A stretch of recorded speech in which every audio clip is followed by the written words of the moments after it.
Trump ने कहा कि अगर ईरान ने सरकार के खिलाफ विद्रोह पर कार्रवाई में लोगों को फांसी दी तो अमेरिका ईरान के खिलाफ बहुत बड़ी कार्रवाई कर देगा।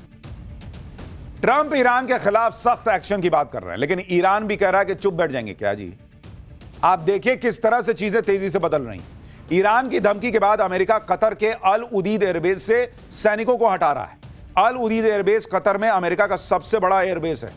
ईरान ने अमेरिकी हमले के जवाब में अमेरिकी एयरबेस पर हमले की बात कह दी है, जिसके दायरे में सऊदी अरब, यूएई, तुर्की और कतर के अमेरिकी एयरबेस आएंगे। इस धमकी के बाद अमेरिका ने कतर के एयरबेस से कुछ सैनिकों और गैर सैन्य कर्मियों को हटा भी दिया। अमेरिका की तरफ से कहा गया कि पोस्चर चेंज है, यानी सतर्कता के लिए कदम उठाया गया है। लेकिन यह संकेत है कि भाई तुम मारने का सोच रहे हो तभी तो वहां से अपने लोग हटा रहे हो जहां वो पलट के जवाब देगा। जब अमेरिका ने ईरान पर मिसाइल अटैक किया था तो उस समय भी इसी तरह से सैनिकों की तैनाती में बदलाव हुआ, इसलिए इसे भी एक संकेत के तौर पर देखा जा रहा है कि अमेरिका कुछ बड़ा प्लान कर रहा है बॉस। अमेरिका ने जिस तरह से ईरान के आसपास के देशों से अपने सैन्य अड्डे खाली करना शुरू कर दिया है, उससे तो यही लग रहा है कि युद्ध होने ही वाला है। आसपास के मुस्लिम देशों में भी हड़कंप है, क्योंकि अगर जंग छिड़ी तो कहीं उनके घर तक आग ना पहुंच जाए। अमेरिका के मिडिल ईस्ट में 8 सैन्य ठिकाने हैं, जिसमें बहरीन है, मिस्र है, इराक है, जॉर्डन है, कुवैत है, कतर है, सऊदी अरब और संयुक्त अरब अमीरात है। ये देश कभी नहीं चाहेंगे कि अमेरिका के चक्कर में इन्हें ईरानी बम झेलने पड़े। भाई वो तो ये बोल के मारेगा कि तुम्हारे यहां अमेरिका का बेस है, मैं क्या करूं, मारना होगा, लेकिन बम तो उन्हीं के ना फटेगा और उनके आंतरिक संबंध बिगड़े, ये भी नहीं चाहेंगे वो। ऐसे में सऊदी अरब के साथ कतर, ओमान ने अमेरिका को आगाह किया है कि ईरान में तख्ता पलट करने की कोशिश करना उल्टा पड़ सकता है। भाई ईरान के खिलाफ ट्रंप घेरेबंदी कर रहे हैं, हमले की तैयारी कर रहे हैं, लेकिन ट्रंप की धमकियों के बीच ईरान को 2 बड़े देशों का समर्थन मिल गया है। चीन के बाद रूस ने भी अमेरिकी धमकियों को गलत बताया है। रूस ने अमेरिकी धमकियों पर कड़ी प्रतिक्रिया दी है। रूस ने अमेरिकी धमकी को पूरी तरह से गलत बताया है। मिडिल ईस्ट की स्थिति दुनिया की सुरक्षा के लिए खतरनाक हो रही है। टैरिफ के बहाने अमेरिका दूसरे देशों को ब्लैकमेल कर रहा है, यह रूस ने आरोप लगाया है। इससे पहले चीन ने कहा था कि किसी भी देश की संप्रभुता और सुरक्षा अंतर्राष्ट्रीय कानून के तहत सुरक्षित रहनी चाहिए, और अब रूस ने भी साफ कह दिया है कि अमेरिका की दादागिरी बर्दाश्त नहीं की जाएगी। लेकिन ट्रंप इस वक्त ऐसी सनक में है बॉस कि किसी की परवाह ही नहीं कर रहे। लोग मानकर बैठे हैं कि ट्रंप ईरान पर हमला करके ही रहेंगे, और इस हमले को लेकर अमेरिका में एक पिज्जा थ्योरी भी चल रही है। अब आप कहेंगे ये क्या है बॉस? कई जगह इस बात की चर्चा है भाई, इंटरनेशनल मीडिया में भी चर्चा है। अमेरिका में क्यों ऐसा कहा जा रहा है कि पिज्जा के ऑर्डर बढ़ गए तो समझो युद्ध होने ही वाला है, इसके बारे में भी आपको बताता हूं। अमेरिका में कहा जा रहा है कि वहां का जो रक्षा मुख्यालय है, पेंटागन, वहां रात में जब जब पिज्जा का ऑर्डर ज्यादा होता है तो इसका मतलब होता है कि अमेरिका कुछ बड़ा करने वाला है। इसे अमेरिका में पिज्जा इंडेक्स का नाम दिया गया है। अमेरिका में सोमवार, मंगलवार और आज पिज्जा इंडेक्स बढ़ा हुआ था। इसका मतलब वहां पर जो बैठे हुए रक्षा मंत्रालय में लोग, वो रात भर काम कर रहे हैं, रात भर काम कर रहे हैं, तो भूख लग रही तो पिज्जा मंगा रहे हैं, पिज्जा मंगा रहे हैं रक्षा मंत्रालय में, तो इसको जोड़ा जा रहा है, वहां की मीडिया कह रही कि ला ये रात भर चल रहा है काम, ये होगा कुछ कांड। तो पिज्जा का ऑर्डर बढ़ा मतलब दुनिया में तनाव बढ़ा। यह भी समझ लीजिए कि पिज्जा इंडेक्स होता क्या है। पिज्जा इंडेक्स एक अनौपचारिक थ्योरी है जिसके अनुसार अमेरिकी रक्षा मुख्यालय पेंटागन के आसपास पिज्जा के ऑर्डर में अचानक बढ़ोतरी को देखा जाता है, जो कि किसी बड़े सैन्य अभियान या अंतर्राष्ट्रीय संकट का संकेत हो सकती है, क्योंकि देर रात तक चलने वाली उच्च स्तरीय बैठकों में अक्सर कर्मचारी पिज्जा ऑर्डर कर लेते हैं। यह कोई आधिकारिक जानकारी नहीं है, बल्कि एक दिलचस्प पैटर्न है जिसे कुछ विश्लेषक छोटी छोटी जानकारी से बड़ी तस्वीर समझने के लिए देखते हैं। जैसे कि इजराइल ईरान तनाव के दौरान फिर से चर्चा में आया था, जब पेंटागन के पास पिज्जा डिलीवरी के वेटिंग टाइम में तेजी आ गई थी। तो लोग अलग अलग तरीके से देखते हैं कि वहां क्या चल रहा है। तो देख रहे पिज्जा ऑर्डर हो रहा है उधर, भैया अमेरिका फिर किसी को खाएगा। लेकिन यह पिज्जा थ्योरी आज की नहीं है, पहले भी पिज्जा को लेकर ऐसी ही चर्चा अमेरिका में होती रही। पिज्जा इंडेक्स कई बार सटीक भी बैठा है। क्लेम किया जाता है कि पेंटागन की पिज्जा इंडेक्स ने 21 से ज्यादा क्राइसिस को सही प्रिडिक्ट किया है। 1980 के दशक में सोवियत इंटेलिजेंस की केजीबी ने वॉशिंगटन डीसी को टारगेट करते हुए एक अनकन्वेंशनल सर्वेलांस मेथोडोलॉजी इजाद की थी। इसमें KGB late night food delivery को ट्रैक करता था और इसका कोड नेम पिजिंट यानी पिज्जा इंटेलिजेंस दिया गया था। 1 अगस्त 1990 में CIA हेडक्वार्टर में 21 पिज्जा डिलीवरी हुई थी, जिसके कुछ घंटे बाद ही इराक ने कुवैत पर हमला बोल दिया था, जिसके बाद गल्फ वॉर की शुरुआत हुई।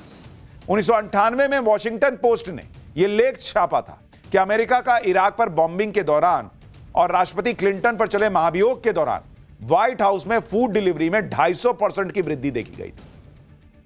हाल ही में वेनेजुएला हमले से पहले भी व्हाइट हाउस के पिज्जा इंडेक्स में बढ़ोतरी देखी गई थी और यह अमेरिका की मीडिया एजेंसीज खुद दावा करती हैं कि भाई इधर फूड डिलीवरी बढ़ी, उधर कुछ कांड होगा। अब अगर पिज्जा थ्योरी को सही माने थोड़ी देर के लिए, तो अमेरिका ईरान पर हमला करने ही वाला है। लेकिन यह हमला अमेरिका कैसे कर सकता है उसको देखिए। पिज्जा इंडेक्स तो अलग बात है। अगर हमला खाड़ी देशों के रास्ते होता है तो इसके लिए अमेरिका के कई बड़े सैन्य अड्डे पहले से मौजूद हैं। कुवैत में अली अल सलेम एयरबेस और कैंप आरिफ जान है। कुवैत की ईरान से दूरी करीब 250 किलोमीटर है। यूएई में अल धफरा एयरबेस है जहां F-35 और F-22 जैसे लड़ाकू विमान तैनात है। यह ईरान से फारस की खाड़ी के पार लगभग 200 किलोमीटर दूर है। अगर अरब सागर से हमला होता है तो अमेरिका अपने एयरक्राफ्ट कैरियर स्ट्राइक ग्रुप्स का इस्तेमाल कर सकता है। इस समय यूएसएस हैरी एस ट्रूमैन पहले से ही क्षेत्र में तैनात है, जबकि यूएसएस कार्ल विंसन को हाल ही में वहां भेजा गया है। ये दोनों एयरक्राफ्ट कैरियर फारस की खाड़ी के बाहर तैनात है, लेकिन इसकी मिसाइलें और लड़ाकू विमान ईरान तक पहुंचने में सक्षम है। इस रणनीति का सबसे बड़ा फायदा यह है कि इसमें किसी भी खाड़ी देश की जमीन या सैन्य अड्डों का इस्तेमाल ही नहीं करना पड़ेगा। अमेरिका इजराइल के साथ मिलकर भी हमला कर सकता है। जून 2025 में अमेरिका और इजराइल ने मिलकर हमला किया था। इजराइल ने ईरान के एयर डिफेंस को कमजोर किया, फिर अमेरिकी B-2 बॉम्बर्स ने न्यूक्लियर फैसिलिटीज पर हमला कर दिया। इजरायली पीएम बेंजामिन नेतन्याहू ने हाल ही में ट्रंप से मुलाकात में राउंड 2 स्ट्राइक्स पर चर्चा भी की है। हमले में B-2 स्पिरिट स्टेल्थ बॉम्बर्स का इस्तेमाल किया जा सकता है, जो हिंद महासागर में स्थित डिएगो गार्सिया से उड़ान भर सकते हैं या फिर सीधे अमेरिका के मिसूरी से हवा में फ्यूल भरते हुए मिशन पूरा कर सकते हैं। यह बॉम्बर ईरान के रडार सिस्टम को चकमा देने में भी सक्षम है। अमेरिका के साथ देने के लिए इजराइल ने पूरी तैयारी शुरू कर दी है बॉस। इजराइल के आर्मी रेडियो की रिपोर्ट के मुताबिक IDF ने कई सैन्य टुकड़ियों को हाई अलर्ट पर रखा हुआ है। पिछले 24 घंटे के दौरान इजराइल ने एयर डिफेंस सिस्टम में कई बदलाव किए और अपने आयरन डोम एयर डिफेंस सिस्टम को फिर एक्टिव कर दिया है। यानी जितने संकेत मिल रहे हैं वो इशारा कर रहे हैं कि अमेरिका ईरान को फोड़ेगा। अब सवाल यह है कि ईरान किस तरह से जवाब देगा। अमेरिका ने ईरान पर हमला किया तो कितना बड़ा नुकसान हो सकता है यह भी समझिए। अगर अमेरिका ने बड़ा हमला किया तो ईरान प्रतिशोध में स्ट्रेट ऑफ हॉर्मुज को बंद कर सकता है। दुनिया का करीब 31%, 31% समुद्र से जाने वाला crude oil straight of Hormuz से ही पास होता है। अगर ईरान ने इसको बंद किया तो इंटरनेशनल क्रूड ऑयल के दाम $10 से $20 प्रति बैरल तक बढ़ सकते हैं। इससे नुकसान अमेरिका को भी होगा और वहां भी महंगाई तेजी से बढ़ जाएगी। यानी दुनिया भर में युद्ध के हालात बन रहे हैं, बहुत गहमा गहमी हो रखी है। अब इस पर एक एक रिपोर्ट तो आपको दिखाता ही रहूंगा, लेकिन पाठशाला में दुनिया में तो देश अपनी अपनी ताकत दिखा रहे हैं। पाठशाला में अब आपको दिखाने जा रहा हूं सनातन की ताकत। मकर संक्रांति पर पीएम मोदी और बागेश्वर बाबा की कौन सी तस्वीरें आ गई कि सनातन विरोधियों में आग लग गई। भयंकर ठंड में जल समाधि, 5.5 करोड़ रुद्राक्ष का ज्योतिर्लिंग, 11,000 त्रिशूल, माघ मेले में सनातन के वो रंग जो आप देखकर हैरान रह जाएंगे। राम मंदिर और काशी विश्वनाथ के बाद पीएम मोदी सनातनियों के लिए ऐसा क्या बनवा रहे जिसकी बहुत चर्चा है। अब इसका चैप्टर देखिए। आज दुनिया में भारत ब्राइट स्पॉट है, इकोनॉमी बम बम है। पीएम मोदी भारत को तेजी से आगे लेके जा रहे हैं। भारत का इंफ्रास्ट्रक्चर तेजी से बदल रहा है। दुनिया एक नया भारत देख रही है। लेकिन इन सब के बाद भी पीएम मोदी भारत की परंपरा और सनातन के गौरव को नहीं भूलें। नए साल में सनातन का पहला महाउत्सव शुरू हो गया है। पीएम मोदी से लेकर बागेश्वर बाबा तक इस पर्व में शामिल हुए। यह वो पर्व है जो पूरे भारत में मनाया गया। नाम भले ही अलग अलग हो, लेकिन भावना एक ही थी। उत्तर से लेकर दक्षिण तक, पूरब से लेकर पश्चिम तक पूरा भारत आज सनातन पर्व में रंगा दिखाई दिया। विकास और सनातन गौरव का यह साथ नए भारत की तस्वीर दिखा रहा। आज फिर से महाकुंभ जैसा नजारा दिखाई दिया। प्रयागराज के गंगा घाटों पर लाखों श्रद्धालुओं ने गंगा स्नान किया। वाराणसी में भी यही हाल था। उज्जैन से लेकर पुरी तक सनातन का यह महापर्व मनाया गया, जिसे उत्तर भारत में मकर संक्रांति कहते हैं, पंजाब में लोहड़ी के नाम से जाना जाता है, गुजरात में उत्तरायण पर्व कहते हैं, दक्षिण भारत में पोंगल कहते हैं, पूर्वी भारत में इसे बिहू पर्व कहा जाता है। यानी नए साल पर पूरा भारत इस महापर्व में शामिल हुआ। परंपराएं अलग अलग हैं, मान्यताएं अलग अलग हैं, तरीके अलग अलग हैं, लेकिन भावना एक है, जो बता रही है कि नए साल पर भी सनातन गौरव की पताका फहराती रहेगी। आपको मकर संक्रांति पर पीएम मोदी और बागेश्वर बाबा की उन तस्वीरों को दिखाऊंगा जिसे देखकर सनातन विरोधियों को बहुत आग लगी है। यह भी बताऊंगा कि सनातन का गौरव दिखाने वाली कौन सी ऐसी तस्वीरें आई हैं जो आपको हैरान कर देंगी। राम मंदिर और काशी विश्वनाथ के बाद पीएम मोदी क्या बनवा रहे हैं जिसकी बड़ी चर्चा है, लेकिन सनातन के इस गौरव की, गर्व से भर देने वाली इन तस्वीरों की एक झलक देखिए। वणक्कम, इनिय पोंगल, नड़वातकल।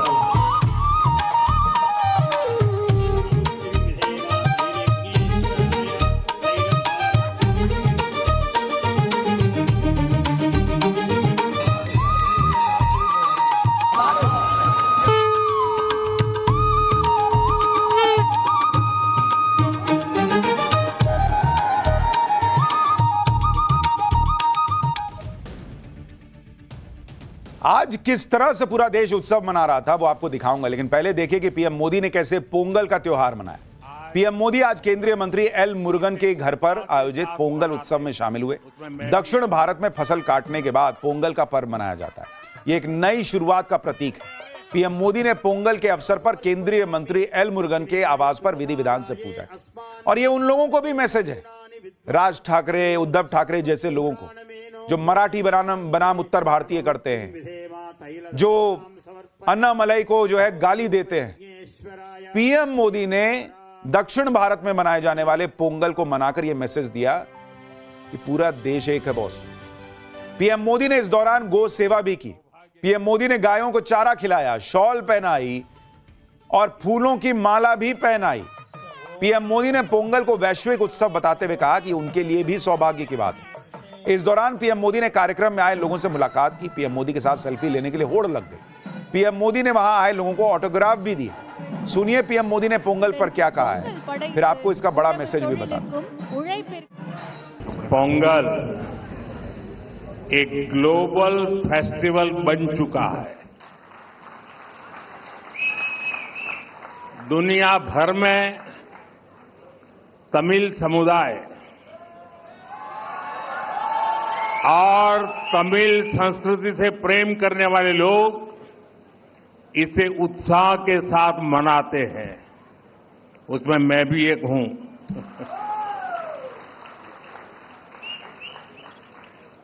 इस विशेष पर्व को आप सभी के साथ मनाना मेरे लिए सौभाग्य की बात है। पीएम मोदी ने आज के दिन का इंपॉर्टेंस बताते हुए देशवासियों के नाम एक पत्र भी लिखा। इसमें फसलों से जुड़े पर्व के बारे में पीएम मोदी ने कहा कि फसल से जुड़े ये पर्व आशा, सकारात्मकता और कृतज्ञता के प्रतीक हैं।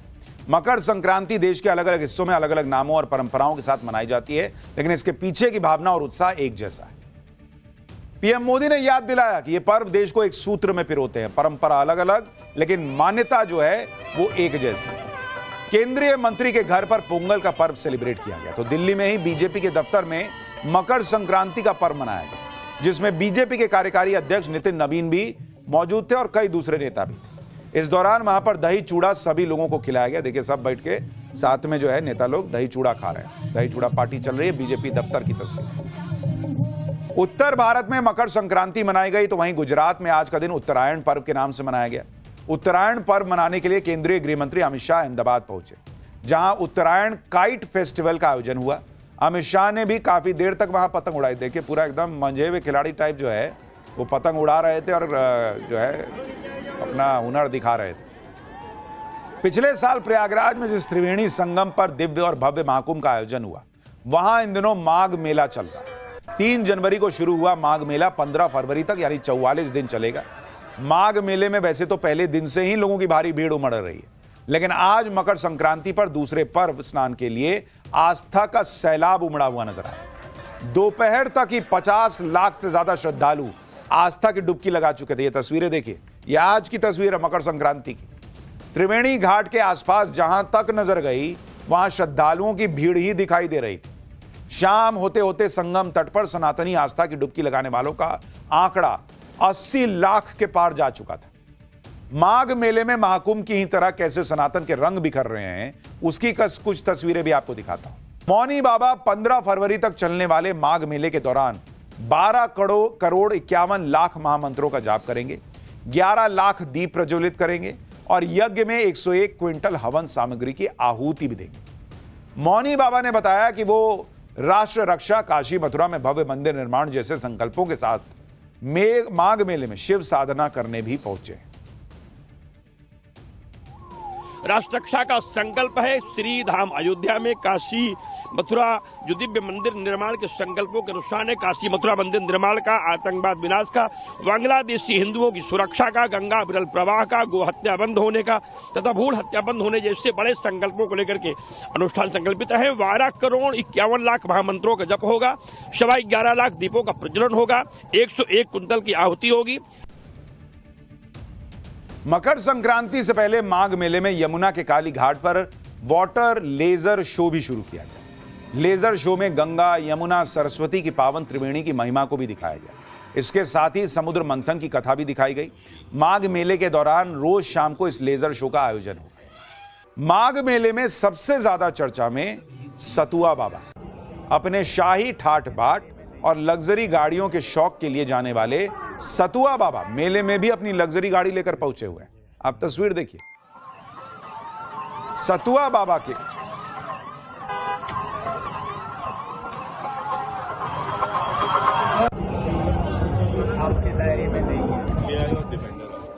सतुआ बाबा के काफिले में माघ मेले के दौरान नई लग्जरी गाड़ी जुड़ गई है। यह स्पोर्ट्स कार पोर्श टर्बो 911 है, जिसकी कीमत ही करीब 4.5 करोड़ रुपए है। मकर संक्रांति से ठीक पहले यह कार माघ मेले में सतुआ बाबा के शिविर में पहुंची। कार को फूल मालाओं से सजाया गया और खुद सतुआ बाबा ने उसकी पूजा की। कार को तिलक लगाया और फिर उसकी आरती भी उतारी। इससे पहले सतुआ बाबा माघ मेले में अपनी 3 करोड़ की डिफेंडर को लेकर चर्चा में आए। 12 जनवरी को सतुआ बाबा माघ मेला परिसर में ठेले पर बैठकर जाते भी दिखे थे। इस दौरान बगल में उनकी 3 करोड़ की डिफेंडर चलती हुई नजर आई। माघ मेले में सतुआ बाबा हाथ में भगवा ध्वज लहराते हुए ऊंट की सवारी करते हुए भी दिख चुके हैं। यही नहीं, सतुआ बाबा की चार्टर्ड प्लेन की सीट पर लेटकर आराम करने वाली तस्वीरें भी खूब वायरल हो रही। दरअसल सतुआ बाबा का असली नाम जगत गुरु महामंडलेश्वर संतोष दास है। वो विष्णु स्वामी संप्रदाय की सतुआ बाबा पीठ के मुखिया हैं। इस संप्रदाय के प्रमुख को सतुआ बाबा के नाम से जाना जाता है। सतुआ बाबा को यूपी के सीएम योगी आदित्यनाथ का करीबी माना जाता है।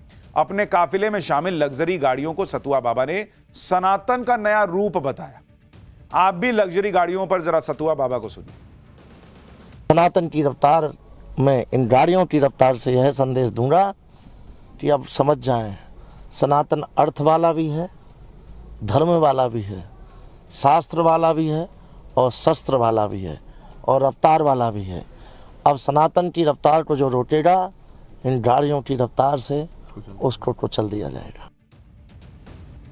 सनातन की बात हो रही है और बागेश्वर बाबा का जिक्र ना हो, यह कैसे हो सकता है। मकर संक्रांति के पर्व पर बागेश्वर बाबा मध्य प्रदेश के देवरान में काठन और धसान नदी के संगम पर बने भगवान शिव जलेश्वर महादेव मंदिर में के प्राण प्रतिष्ठा समारोह में शामिल हुए। बागेश्वर बाबा ने जलेश्वर महादेव के दर्शन किए और पूजा पाठ किया। हिंदू राष्ट्र और हिंदुओं को एकजुट करने की मुहिम लेकर चल रहे बागेश्वर बाबा ने देश और विदेश के जिंजी को सनातन से जोड़ने के लिए नई पहल भी शुरू की। बागेश्वर बाबा विदेशी भक्तों को भी सनातन की वैदिक शिक्षा देंगे, जिसके लिए बागेश्वर बाबा के कई विदेशी भक्त उनका आशीर्वाद लेने बागेश्वर धाम पहुंच रहे हैं। आप देखिए, कई रशियन महिलाएं दिख रही हैं, विदेशी महिलाएं आई।